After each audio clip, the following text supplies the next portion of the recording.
Bonjour, nous sommes le 1er septembre 2020 et le gouvernement a rendu public dans la soirée du 31 le nouveau protocole sanitaire qui va s'appliquer à toutes les entreprises et dont vous savez qu'il implique normalement le port du masque à tous les salariés, donc il l'impose pour tous les salariés avec naturellement quelques exceptions.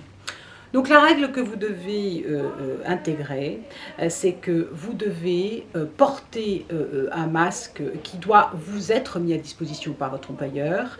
Donc vous devez avoir un masque avec vous, vous devez le porter dans tous les déplacements qui sont les vôtres dans l'entreprise. Donc quand vous allez dans un couloir, quand vous allez dans un escalier, quand vous rendez la cantine, quand vous allez aux toilettes, etc., vous devez porter un masque. Quand vous vous déplacez dans l'entreprise, vous portez un masque. Ce qui est un petit peu nouveau, c'est que désormais, on nous explique. Quand vous êtes dans un bureau individuel, eh bien, vous pouvez ne pas porter votre masque. Mais dès que quelqu'un entre dans votre bureau, eh bien, vous devez faire en sorte de remettre votre masque dès que vous êtes avec quelqu'un donc qui partage le bureau avec vous. Vous devez remettre votre masque. Quand vous êtes dans une situation d'open space, d'espace partagé, quand vous avez un bureau à plusieurs, eh bien, vous devez porter votre masque. Ça, c'est la règle. Et par ailleurs, reste d'actualité le fait de devoir avoir cette distanciation physique entre les gens. On doit faire en sorte de faire travailler les gens avec des espaces d'1 mètre entre chaque personne. Très bien. Ce qui apparaît comme nouveau dans ce protocole, c'est que désormais, il va y avoir des exceptions à cette obligation de porter tout le temps ce masque. Et ces exceptions, c'est quoi? C'est lorsque vous êtes dans un département qui est considéré comme une zone verte, orange ou rouge. Quand vous êtes dans un département qui est en zone verte, alors il y a le service, ça s'appelle, excusez-moi, je vérifie, voilà, Santé publique France. Vous allez sur le site Santé publique France et là, votre département va être noté comme zone verte. C'est un département où le virus circule de manière faible. Zone orange, le virus circule de manière modérée. Zone rouge, le virus circule de manière importante. Quand vous êtes en zone verte, eh bien, vous allez pouvoir bénéficier de dérogations à l'obligation de porter ce masque en permanence. Et quelles sont ces dérogations? Eh bien, si votre employeur a mis en place des locaux où il y a notamment un système d'aération, qui est mis en place, si il y a un respect des distances de plus d'1 mètre entre vous, si vous partagez un espace avec un de vos collègues de travail et qu'il y a un plexiglas qui a été posé entre vous et votre collègue de travail, eh bien vous allez pouvoir vous contenter de mettre une visière plutôt que de porter votre masque en permanence, et puis vous allez pouvoir par exemple rester à votre poste de travail et poser à intervalles assez réguliers votre masque pour ne pas être gêné. Mais donc, ça veut dire que vous allez pouvoir, dans ces cas-là, si vous avez une visière, ne pas porter le masque en permanence. Quand vous êtes en zone orange, alors là, il faut qu'il y ait une ventilation de prévu, etc. Il faut naturellement qu'il y ait les gestes de distanciation physique, les gestes qui permettent de nettoyer tous les objets, etc. Ok, très bien. Vous allez quand même pouvoir porter une visière plutôt qu'un masque, mais à la condition près que dans les locaux, il y ait une aération qui se fasse par le haut. Dans ces cas-là, quand il y a une aération par le haut, eh bien, il est possible en zone orange de ne pas porter le masque en permanence.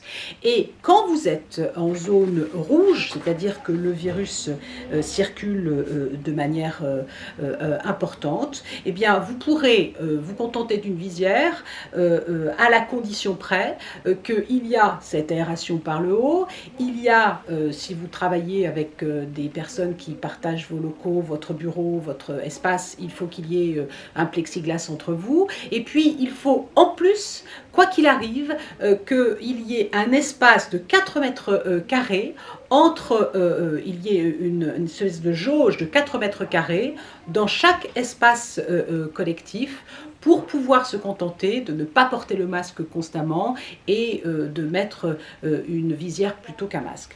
Donc ce sont des règles qui sont quand même assez contraignantes, qui imposent de se renseigner régulièrement sur l'état de votre département pour connaître l'application des règles possibles.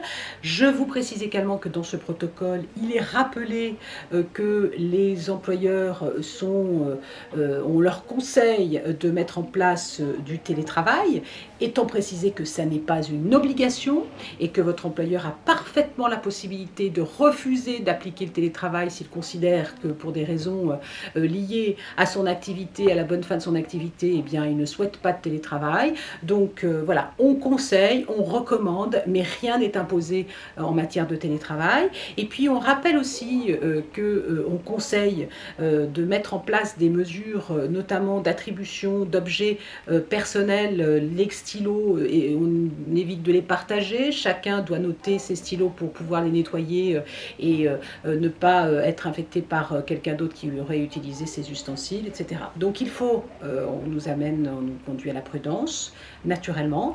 Il faut que chacun se rende responsable de sa propre protection, de la protection des autres. Et je vous rappelle que si vous ne respectez pas ces règles, eh bien, vous risquez de vous exposer à des sanctions. Il est précisé également que le règlement intérieur doit être actualisé pour rappeler ces règles. Vous devez avoir reçu de la part de votre employeur une information sur ces différentes règles. Une note de service doit être diffusée.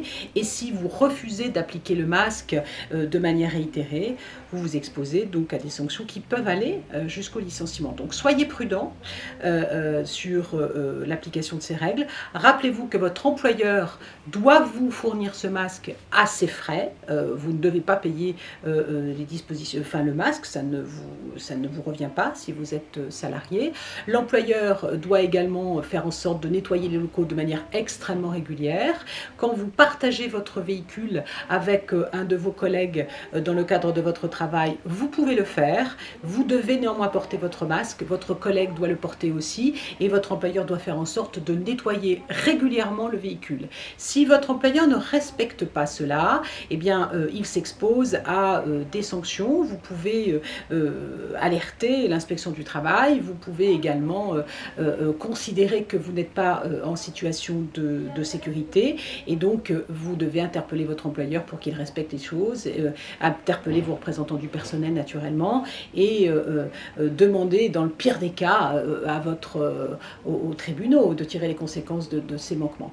J'ai oublié de vous préciser que dans le protocole, il est également indiqué que si vous travaillez dans un atelier et que dans cet atelier, les espaces sont très importants, qu'il y a une ventilation suffisante, eh bien vous pouvez ne pas porter votre masque constamment puisque vous êtes dans une situation où vous ne risquez pas d'infecter les autres. Voilà, c'est un protocole qui est assez technique, que je vous invite à lire pour vous l'approprier et puis voilà, à l'appliquer au mieux et le temps d'ailleurs pour l'instant on ne sait pas combien de temps ça va durer, mais en tout état de cause il faut l'appliquer dès aujourd'hui.